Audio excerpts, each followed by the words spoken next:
Dominique Marchand d'Ottawa vit seul avec son fils de 4 ans. Le père l'a quitté avant même la naissance de Cédric. Avec toute sa famille en Colombie-Britannique, Dominique n'a pas eu l'aide de ses parents durant les périodes les plus difficiles. Cédric a eu une opération à cœur ouvert, alors ça a commencé notre vie un petit peu difficile en tant qu'être à l'hôpital 2 semaines. Et puis c'est certain qu'être parent seul ou mère seule sans être capable de relier sur quelqu'un d'autre devient difficile à un certain point. J'ai commencé à l'aider en prenant son fils quand elle avait des activités les fins de semaine, puis des choses comme ça.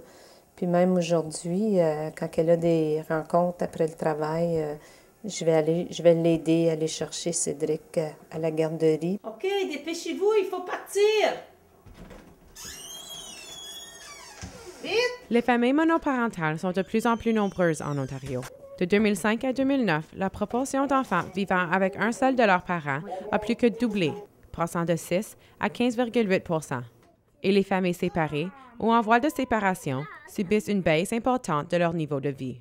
Viens manger! Au Canada, plus de 83 % des familles monoparentales ont à leur tête une femme. C'était moi qui avais la garde de mes enfants parce que, bien, premièrement, je n'aurais jamais laissé aller mes enfants avec leur père ou n'importe qui d'autre. Mais deuxièmement aussi, qui est très important, le père n'avait pas les moyens à ce moment-là de prendre soin d'eux. Son père n'a jamais été vraiment inclus.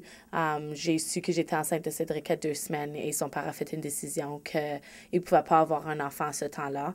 Alors, je ne l'ai jamais revu depuis ce temps-là. Il n'a jamais vu son fils non plus. Selon Statistique Canada, 30 % des familles monoparentales vivent sous le seuil de la pauvreté. Beaucoup de mères sont obligées de déménager dans des appartements plus petits et ont de la difficulté à joindre les deux bouts. Bien, c'est sûr qu'en étant une mère seule, tu relis sur un salaire.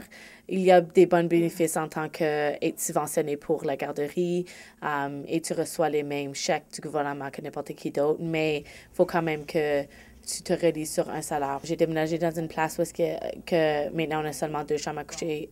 Avant, on en avait 3. Et puis, le loyer est moins cher. Alors, ça l'aide un petit peu dans le budget.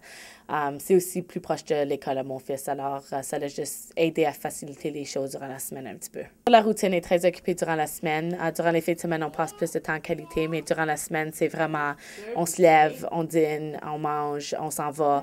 Faut prendre l'autobus car on peut pas acheter un auto parce que c'est bien trop cher. Alors, on part de 6h20 le matin, je reviens pas avant 6h30 le soir. Alors, c'est quand même des très longues journées. Et puis, mon fils doit se coucher de bonne heure pour l'école. Coucou, Bénou!